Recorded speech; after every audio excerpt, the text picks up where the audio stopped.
Et salut à toutes, salut à tous, bienvenue sur N1, votre émission 100% basket des équipes de The Free Agent. On est en pleine trêve des confiseurs.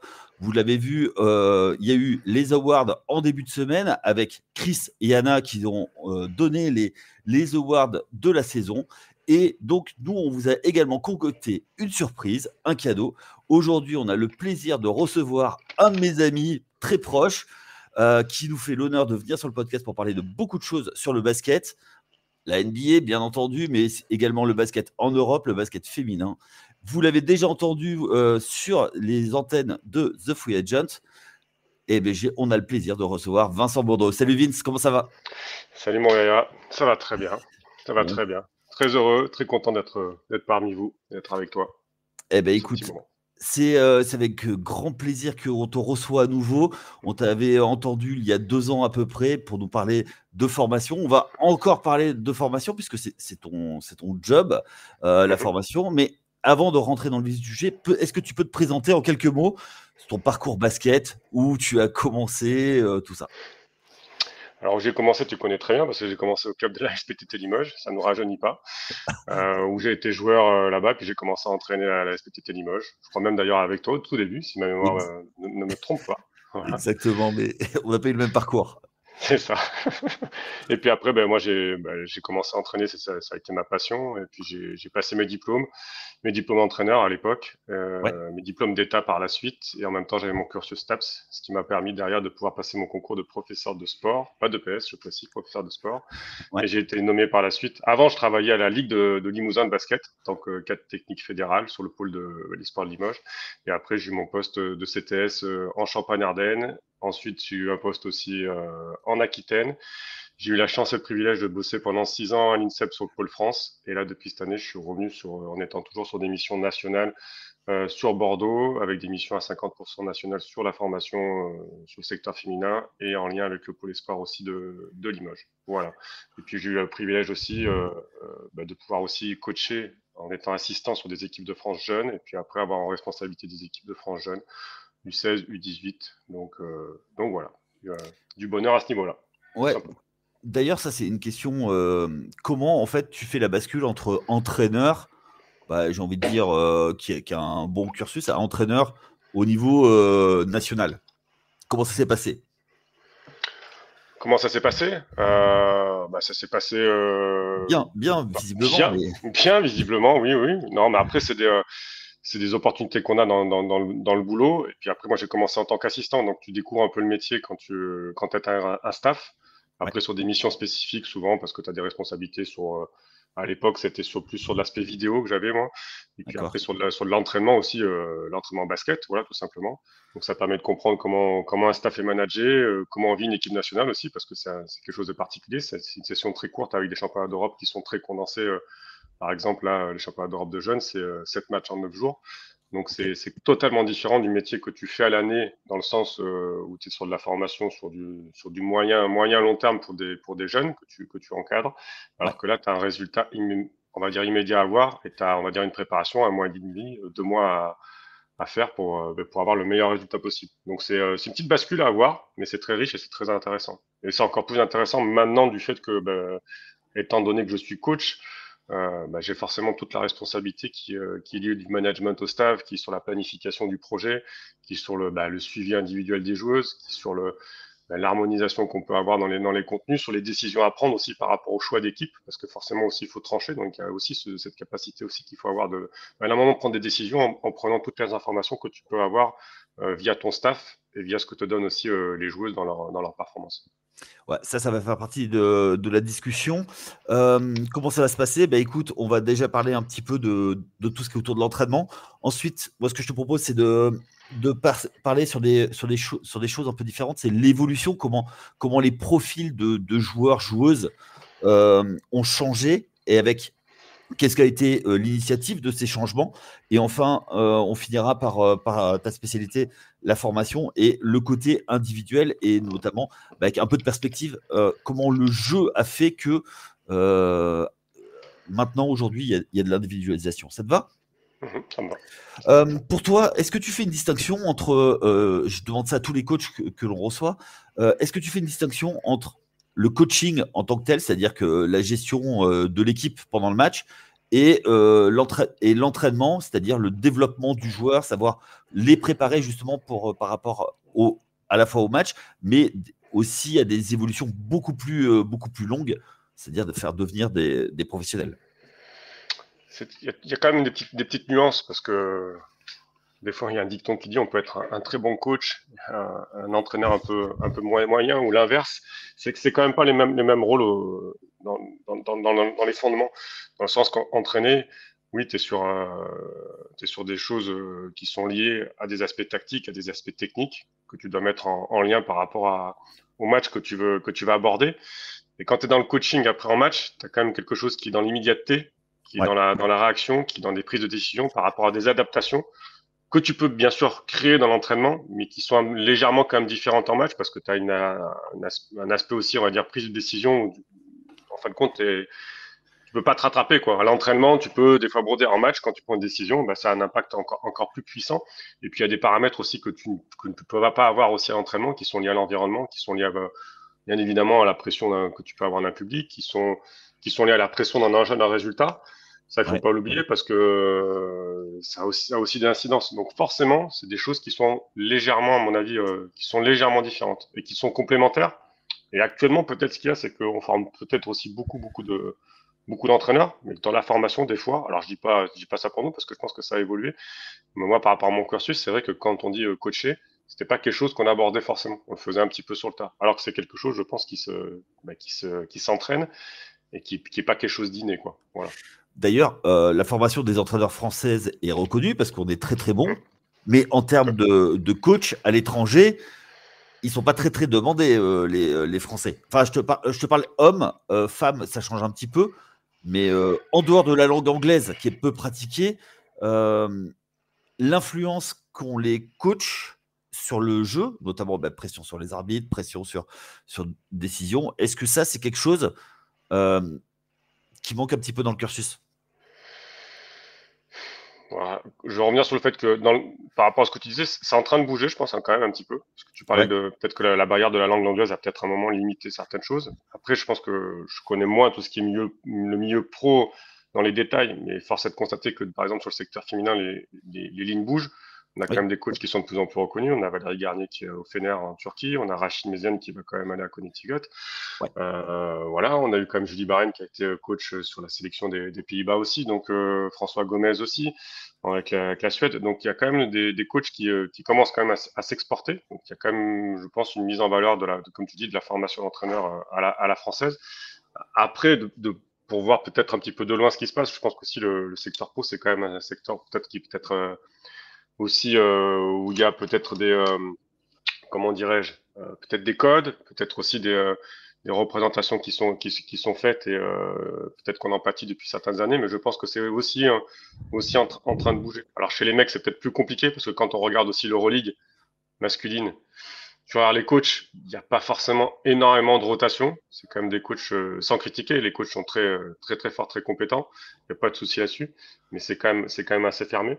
Maintenant, quand tu vas en Betclic et League, il y a beaucoup plus en plus de jeunes entraîneurs qui arrivent avec d'excellents résultats. Tu prends Fabrice Lefrançois avec Cholet, tu prends Julien Mallet avec Saint-Quentin, par exemple, donc Guillaume Bizade au Mans. Donc je pense que c'est en train de bouger. Je pense que cette génération de coachs qui va arriver va peut-être être une génération qui va pouvoir aussi s'exporter et faire en sorte que comme tu dis, la formation d'entraîneur à la française soit peut-être un peu plus, on va dire, perçue différemment en Europe. Voilà. Ouais, faire autre chose que former, former, développer, et puis après, l'étape supérieure, enfin, casser le plafond de verre et passer le step à partir à l'étranger. Mhm. Ok. Toi, toi, en fait, c'est quoi les définitions d'un entraîneur, premièrement, et après celle d'un coach? C'est quoi tes définitions? Comment est-ce que coach, maintenant, c'est devenu un chef d'orchestre? Et entraîneur, bah, c'est lui qui définit et puis qui il donne les rôles. Ça te va? Bah, ouais, je vois ce que tu veux dire. Après, je pense en coach, il y a une notion managériale qui est importante parce il y a des staffs qui sont de plus en plus importants maintenant. Avant, t'avais quand même Il y a 15-20 ans, un staff, c'était un coach et un assistant. Maintenant, et c'est tant mieux, les staffs sont de plus en plus étoffés par rapport aux besoins des joueurs, par rapport aussi à des spécificités qui sont créées sur de la vidéo, sur de la préparation physique. Donc, il y a une notion de management qui est important. Maintenant, je pense que ce qui est important dans les deux, c'est, c'est à mon avis, c'est qu'ils doivent avoir une sensibilité sur sur l'accompagnement humain des joueuses et des joueurs. Bien évidemment que le basket est important, que ça doit être des experts avec des sensibilités propres à chacun, mais tu peux pas faire l'impasse sur le fait que c'est des gens qui doivent gérer de l'humain, qui doivent gérer des personnalités différentes. Et Ouais. ça, c'est quelque chose aussi bien que tu sois entraîneur ou coach, qui à mon sens est fondamental. Si t'as pas ça, c'est compliqué. Quand tu écoutes les retours de beaucoup de joueurs, quand tu lis des articles sur ouais, je prends un exemple, souvent on parle d'Obradovic par exemple, qui est une Ouais. référence chez les mecs. Quand tu écoutes les discours des joueurs, il loue à la fois souvent sa capacité tactique, sa connaissance du basket, mais en premier lieu, ils disent souvent que c'est par rapport à l'aspect humain qu'ils sont bluffés parce que le mec les connaît parfaitement. Le mec passe du temps aussi avec eux, il connaît leur famille, il connaît tout ça. Donc je pense il utilise aussi des bras de levier et c'est ça qui est important, autre que le basket. Si tu connais pas tes joueurs, c'est difficile. Moi, je vois par rapport à mon niveau à moi sur mon registre l'été, oui, c'est important de connaître parfaitement, on va dire, les joueuses que tu encadres sur le plan main pour savoir à qui tu as affaire et comment tu peux les faire en sorte qu'elles interagissent au mieux dans une équipe parce qu'il y a le terrain de basket, il y a l'à côté et faire en sorte que ça puisse, on va dire, matcher entre tout le monde. Tiens, d'ailleurs, toi, quand tu as un staff, tu as combien de personnes dans ton staff et ils font quoi c'est quoi les rôles que tu leur donnes? Bah, un staff, nous, en équipe nationale, c'est assez conséquent parce que j'ai 2 assistants basket, D'accord. j'ai un assistant vidéo, j'ai Ouais. un préparateur physique, Ouais. donc c'est pas mal, et j'ai un médecin, un kiné. Donc tu vois, on est plus après en compétition en chef de délégation. Donc ça fait un staff qui est conséquent de 7-8 personnes si je me trompe pas. Ok. Après, moi, je pars toujours du principe, bien évidemment, quand on choisit un staff, on le choisit à la fois par rapport aux compétences basket, technique et tactique. Je Ouais. parle souvent des assistants, et dans leur champ respectif, aussi bien sur la préparation physique que sur l'aspect vidéo. Moi, je pars du principe aussi, il faut que ça puisse matcher en termes de personnalité. Donc, j'essaie de faire en sorte que les personnalités soient à la fois complémentaires et que les gens puissent vivre ensemble parce qu'il faut partir un mois et demi ensemble. Et je pars aussi du fait que ça vienne d'eux. Qu'est-ce qu'ils ont aussi envie de faire dans le staff? Sur quoi ça les botte et ils ont envie de s'impliquer? Et quels sont les champs dans lesquels ils expriment pas forcément d'envie ou ça peut les mettre aussi en difficulté. Donc, j'essaie de mettre tout ça en musique. Et après, c'est pas forcément des fois, on peut avoir une vision peut-être très fermée où il y a un coach qui fait uniquement un domaine, par exemple que la défense, quelque chose que l'attaque. Donc j'essaie de faire en sorte que les gens puissent avoir des choses bien sûr en responsabilité, mais qu'ils interagissent parce que ça permet de croiser les regards, parce que chacun peut aussi avoir quelque chose à apporter un petit peu en plus, même s'ils suivent, par exemple, l'année dernière, j'avais dans le staff, dans mes assistants, il y en avait un qui s'occupait plus sur des aspects chiffrés, sur l'aspect rebond def, par exemple. Voilà, Ouais. c'était sa partie. L'autre assistant qui était plus, par exemple, sur les balles perdues, les conséquences, sur l'aspect un peu plus offensif. Mais à l'entraînement ou en match, il y avait quand même de l'interaction. L'assistant vidéo aussi, pour moi, il n'est pas juste un assistant vidéo. Il n'est pas juste à faire de la vidéo. Il est aussi sur le terrain pour entraîner. Je prends le cas cette année, et j'en ai eu d'autres aussi qui sont même que tu connais comme Romain, Ouais. qui sont Romain Leroy, Romain. qui est Ouais. assistant donc à Limoges cette année, intervient notamment sur les podcasts Envergure, que l'on salue d'ailleurs. Ouais, que je fais la bise aussi, et qui est ultra compétent dans beaucoup de domaines. Et le mettre uniquement que sur de la vidéo, ça serait se priver sur d'autres choses, quoi. Donc c'est l'intérêt aussi de pouvoir voilà, faire cohabiter tout ça, faire en sorte que les gens puissent s'impliquer. Mais bien évidemment, il faut qu'après trouver cet équilibre. Alors, en plus, un équilibre qui est différent, parce que quand tu fais une préparation, au tout début, tu fais des séquences de journée où tu as des entraînements longs, des fois 2h30, 3 heures, 2 fois dans la journée. Et puis quand tu arrives en compète, c'est terminé, quoi. Tu t'entraînes plus que 45 minutes, tu as le match, donc tu es sur des champs d'action qui sont complètement différents en fonction de ta Ouais. préparation et de ta compète. Ok. T'as parlé beaucoup d'équilibre. On va passer sur le deuxième thème. Justement, on va encore parler d'équilibre. Est-ce que toi, depuis que tu es dans le circuit, est-ce que toi, tu vois que il y a du changement dans les profils joueurs-joueuses, c'est-à-dire qu'on demande de nouvelles qualités. Toi, est-ce que toi, tu as vu une évolution allez, on va dire, ces 15-20 dernières années? Alors oui, moi j'ai la chance de pouvoir, comme je suis pas mal sur la détection, alors je vais parler plus du Ouais. secteur féminin parce que je suis sur le secteur féminin, mais je vois les profils de joueuses qui ont quand même, depuis 18-20 ans là, qui Ouais. ont vraiment changé. On a des joueuses, des profils de joueuses qui sont complètement différentes dans le sens où maintenant on voit apparaître des joueuses qui mesurent 1m85, 1m86, mais qui courent comme des extérieurs, qui vont aussi vite que des meneuses de jeu qui font 1m65, 70. Et ça, c'est une évolution qui est liée sans doute à la population et sans doute à l'évolution du jeu du basket. Voilà, D'accord. on avait aussi des grandes, et ça, c'est en lien avec la fédération, beaucoup l'accent sur d'avoir lié à l'avenir en grand. On manquait de grandes, et il y en a maintenant de plus en plus. Et maintenant, les grandes aussi ont changé. C'est des profils qui sont encore plus mobiles, qui vont vite. Voilà, Et de la l'exemple. motricité. Et de la Exactement. motricité. Une Mm. motricité de dingue, parce qu'avant, les grands, on les mettait dessous et tiens, tu regardes la balle, c'est uniquement les ramasse-miettes, quoi. Voilà, c'est un peu ça, c'est un peu caricatural, mais c'est ça. Et là, maintenant, c'est vrai que l'exemple le plus frappant, c'est par exemple Dominique Malonga, voilà, qui a tout, quoi. C'est-à-dire que grande, délié, moteur, voilà, capable de faire plein de choses avec le ballon. Et tout ça fait on a ces genres de profils qui existent de plus en plus. Alors, je Ouais, pense que c'est lié parce que la population bouge aussi et parce que notre basket change aussi, on va pas se mentir. Notre basket est fait d'un jeu qui va de plus en plus vite dans la course, qui est de plus en plus vertical et qui fait ouais. qu'il y a des genres de profils, et s'ils n'ont pas cette capacité à aller vite, je pense, c'est difficile de pouvoir s'exprimer sur un terrain. Justement, bah, tu parlais que tu es dans la formation, que tu scoutes. Est-ce Mhm. que dans tes recherches, comment tu recherches en fait ce genre de profil? Parce que le but, c'est effectivement, c'est passer à travers le tamis. Je sais pas combien il y a de joueurs, joueuses, mais qui puissent arriver à l'excellence, il y en a très très peu. Il y en a très peu, mais si tu prends nous, le système de détection il est très pyramidal. Alors moi, j'ai la chance de les voir dès la catégorie U13, où il y a un tournoi qu'on appelle un tease, où il y a environ Ouais, 72 filles, 72 garçons qui sont réunis. Et après, on revoit cette catégorie d'âge un an et demi plus tard, dans ce qu'on appelle au 6 à la Toussaint, où on a 80 et quelques gamins, j'ai plus le chiffre en tête, je ne veux pas dire de bêtises.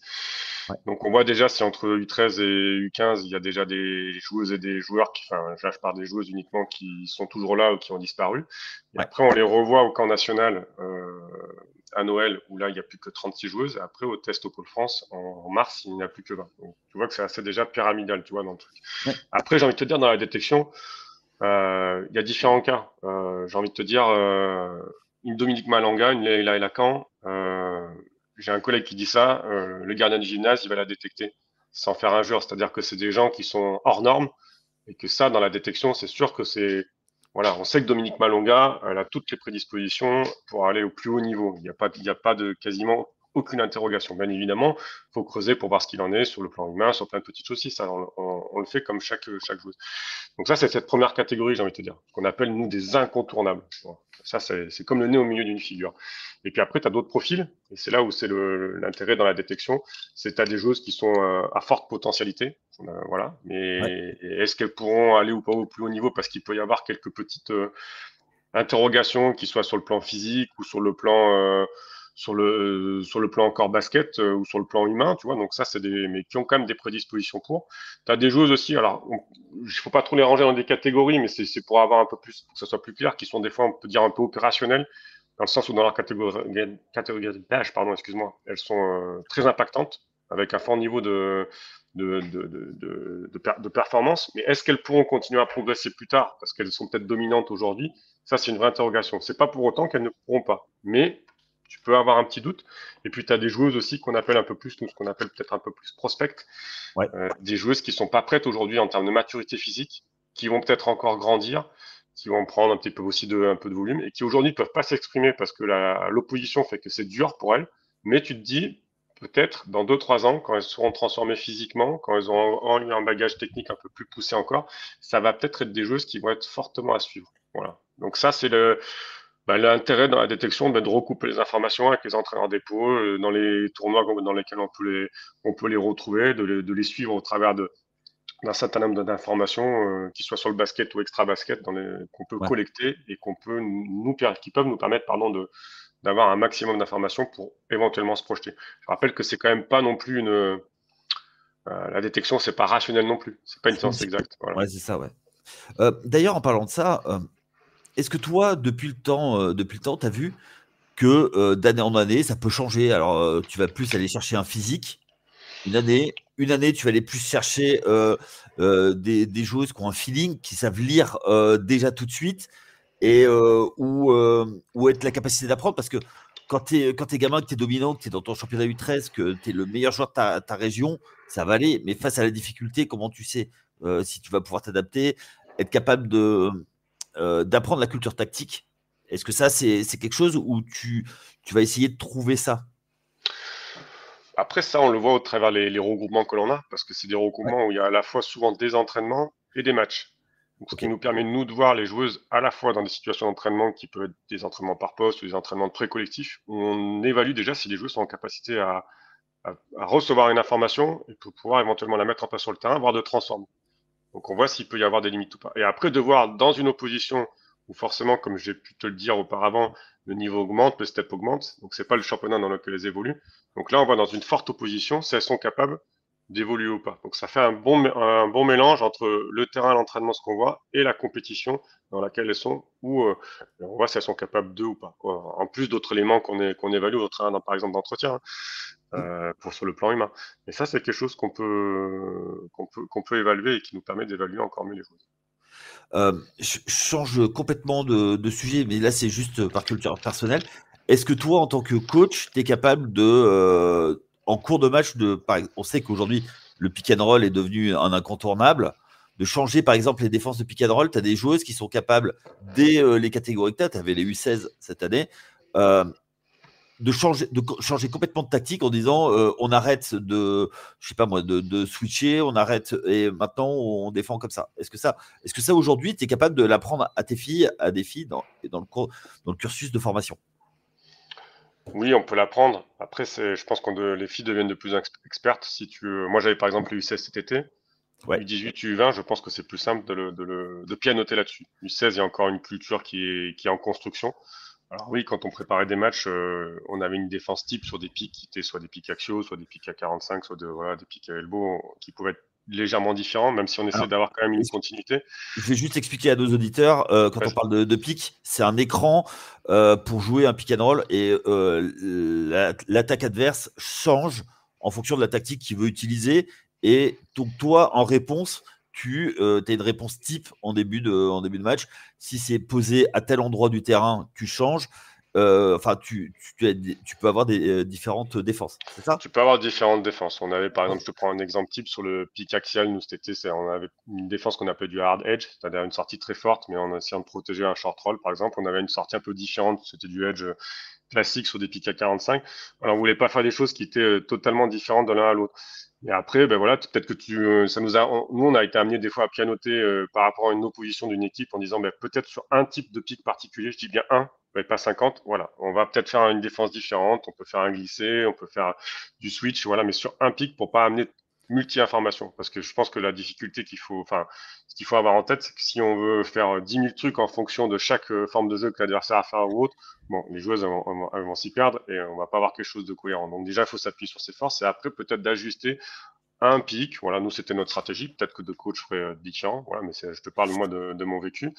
Et ça peut se mettre en place déjà dès U16. Mais Est-ce que voilà, ça... ça Alors toi apporte. qui a entraîné au niveau aussi enfin, de l'INSEP, qui a entraîné, qui est assistant au Centre fédéral, Au Pôle ça, France, au attention à Pôle ce que tu France, dis. pardon, excuse-moi, au Pôle France, est-ce que ça, c'est des trucs que vous faites travailler aux filles, justement? Oui, oui, Ouais. bien sûr, Donc, c'est des c'est-à-dire choses qu'on fait. la capacité, plus que le résultat du match, parce que quand tu es au Pôle France, ben, tu joues contre des Golgoth. Voilà. Euh, Est-ce que ça, c'est important de leur faire acquérir cette culture, justement? Est-ce que dans la. Bien sûr que c'est important. Il faut à la fois s'appuyer sur ce qu'elle peut faire, mais surtout développer cette culture. Alors, où il faut trouver un bon équilibre, c'est pas faire de la culture pour faire de la culture. Si on veut faire Ah oui. on va dire tout montrer, tout présenter, mais qu'à la fin elles retiennent rien, c'est le danger. Je pense qu'il faut qu'elles aient des connaissances. Leur cursus ne se termine pas à la fin du pôle France aussi. Hein. Il continue quand elles sortent dans les secteurs pro derrière.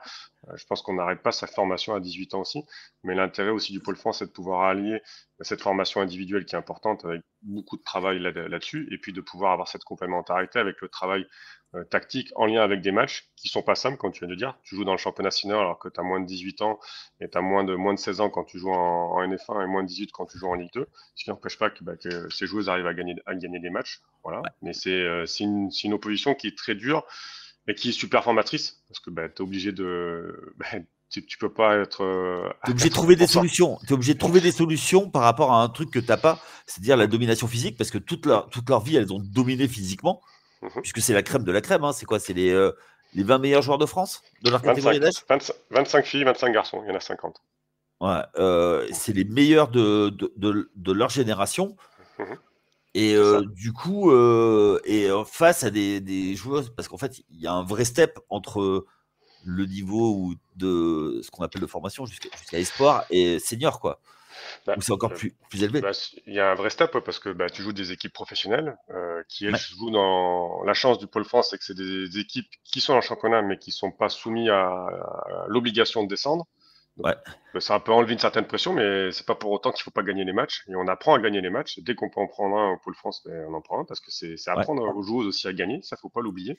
Très important. C'est vrai que quand tu joues des équipes qui sont là pour soit aller pour des playoffs, soit une montée, soit pour ne pas jouer la relégation.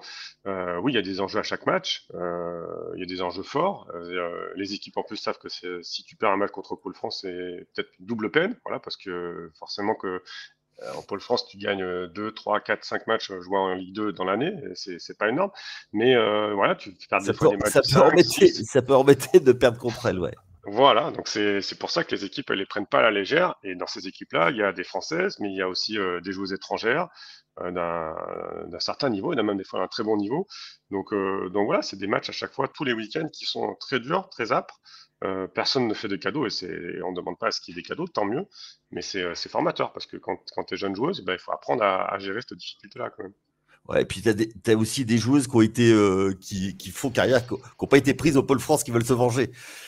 Bien sûr, ça fait partie du jeu et c'est tant mieux parce qu'après, à elle de montrer peut-être que, comme j'ai dit au départ, les détections c'est pas rationnel.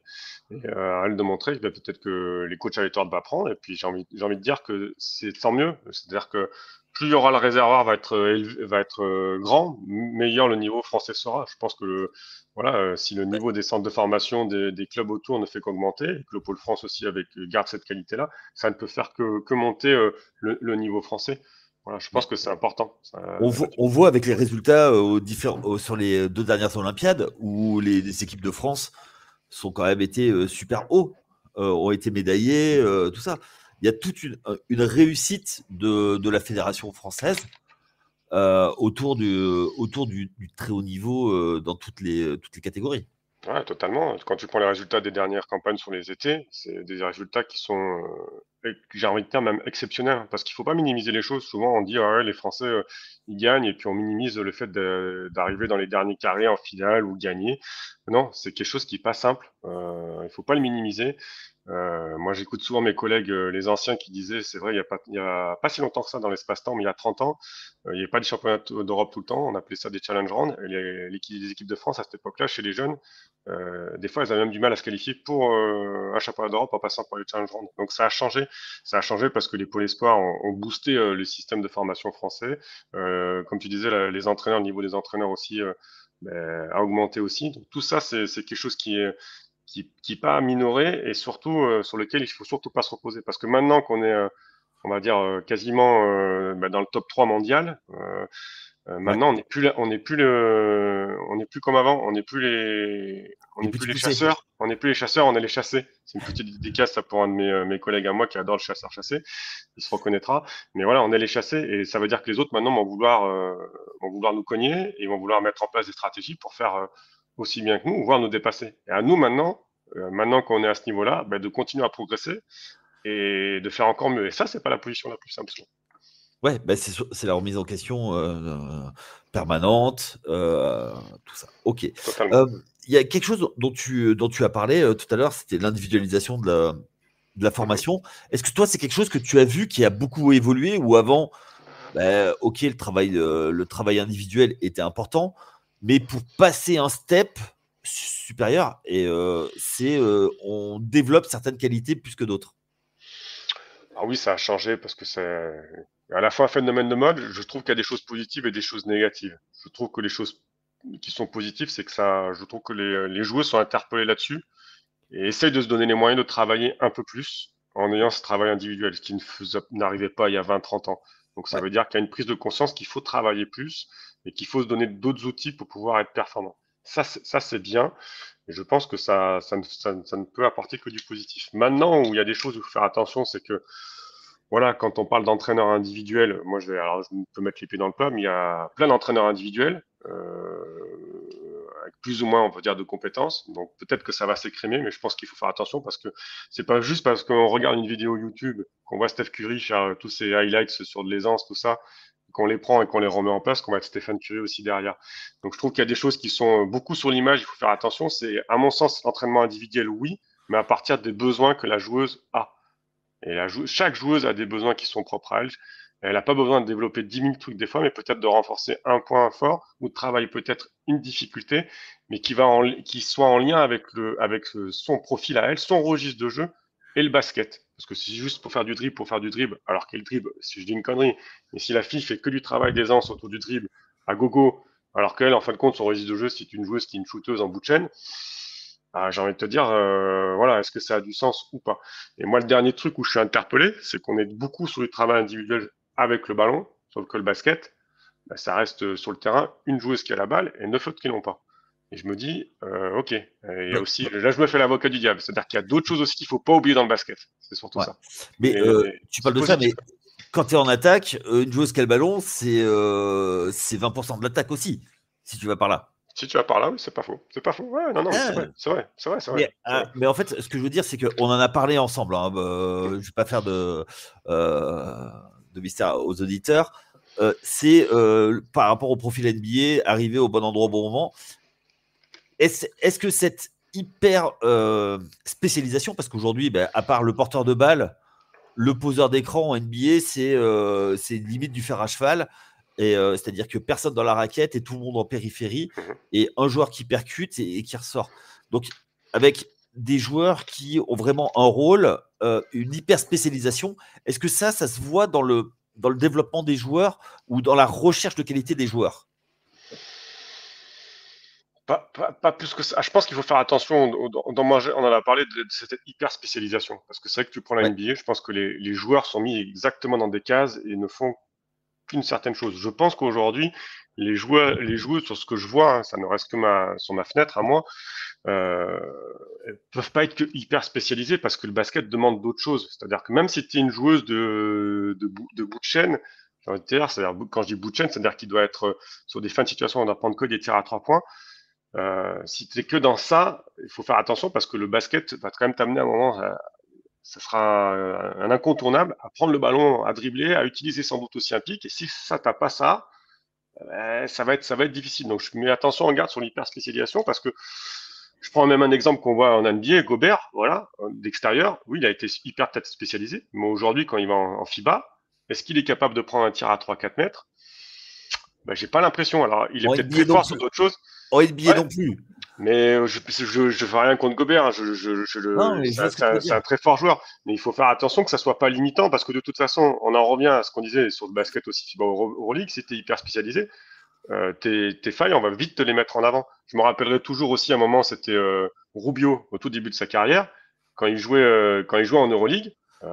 Les défenses, c'était pas compliqué, il n'y avait pas du step, hein, si ma mémoire. Les mecs qui passaient dessous, ils restaient à 3 mètres parce qu'ils ne foutaient pas un tir. Donc à Oui, un moment, il a fallu qu'il développe aussi d'autres armes. Donc ouais, mais il avait 16 ans. ouais, Il arrivait bien sûr. en Euroleague, il avait 16 ans, il venait de Badalone et signé à Barcelone.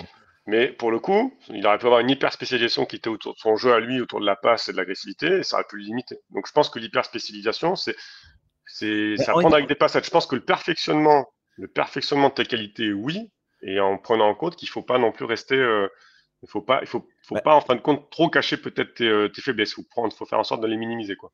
le cas Rubio, il est très intéressant. Donc Mm. il a été drafté en quoi, 2009, Ouais, je 2010 crois que c'est ça. Ouais. par Minnesota. C'était Mm. un meneur espagnol qui cassait tout en Europe. Ouais, aux jeunes, ouais. Très jeune, avec beaucoup de limitations, mais il a toujours été dans des fortes équipes. Arrivé en NBA, en fait, c'est devenu un role player, alors qu'en Europe, il aurait été un joueur peut-être ultra dominant, mais là, c'était un role player. Même si c'était quasiment un des derniers meneurs de jeu à l'ancienne. C'est-à-dire qu'effectivement, il a développé du shoot en fin de carrière, mais c'est normal parce qu'il a commencé à stabiliser son shoot aux alentours de la vingtaine, donc en travaillant. Mais si jeune, c'est compliqué d'avoir un shoot stabilisé, à part les très très forts. Bien sûr, ça paraît très très fort. Mais après, tu peux avoir aussi d'autres cas de figure, moi, qui m'interpellent. Moi, je regarde pas mal l'Euroleague et quand je vois par exemple Evan Fournier, moi, je Ouais. suis assez stupéfait de son évolution à l'Olympiakos. On pouvait dire quand tu le voyais en NBA, il était dans une hyper spécialisation uniquement sur le tir à 3 points. Oui, mais Quand... c'était dans la plus grande franchise avec les Knicks Ouais, ça, c'était qui pas avait objectif, besoin de ça. ça. Non, C'était mais, pas objectif. Mais quand tu le vois jouer là maintenant, Olympiakos, tu dis, quand même, mais c'est un autre joueur. Il en FIBA, défend, il passe les ballons, il a un volume de jeu qui, ça fait très longtemps qu'il n'avait pas joué à ce niveau-là, quoi. Je trouve ça en incroyable. FIBA, il le jouait, mais en NBA, quand il était à Orlando, il le faisait. Il le faisait un petit peu plus. Oui. Mais ça montre que Mais après, si tu as l'hyper spécialisation, peut-être que tu peux te passer aussi de certaines choses. Et là, pour le coup, quand tu le vois jouer, tu te dis merde, c'est un sacré joueur quand même. ouais. Après, il y a aussi un truc, c'est que en Europe et aux États-Unis, le système de formation est complètement différent. C'est-à-dire que Totalement. aux États-Unis, tu commences par être le maître de ta ville. Si tu es le meilleur, après tu passes. Les gars qui arrivent en NBA, ça a toujours été des stars.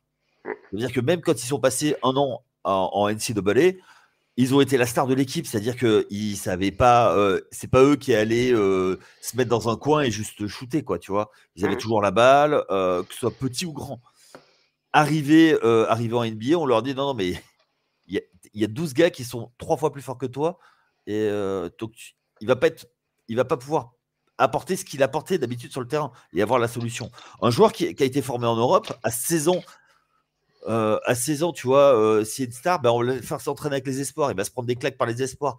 Il va être si fort que ça. Il va aller avec les pros. Et là, les pros, ils vont faire, gamin, ils vont lui faire porter les sacs, ils vont lui faire porter tout ça, ils vont lui mettre des claques à l'entraînement, en match, tout ça. Au départ, il va être juste là pour jouer 5 minutes et après, il va gagner du temps de jeu à l'entraînement.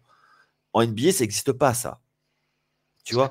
Oui, tout à fait. Et ce que tu dis là, en plus, à juste titre, c'est que les forts joueurs, moi je vois les forts joueurs français qui ont quand même réussi à jouer en NBA, c'est souvent des joueurs qui ont eu quand même une petite, quand je dis petite carrière, c'est qu'ils ont eu des temps pour jouer en championnat de France ou à un niveau européen, sans, parce qu'il y a eu des joueurs qui sont passés directement de la case je suis en espoir ou tout ça et je vais en NBA, ça a été plus dur. Tous ceux qui ont réussi, c'est ceux qui ont quand même ces cases-là où ils ont pu découvrir le milieu pro et mine de rien, je trouve qu'ils ont eu un meilleur rendu en NBA. C'est juste un constat. Quand tu prends même, tu parlais d'Evan Fournier, il a joué à Poitiers en Pro B, par exemple, tout ça, avant de basculer. Gobert, il a joué à Cholet. Ouais.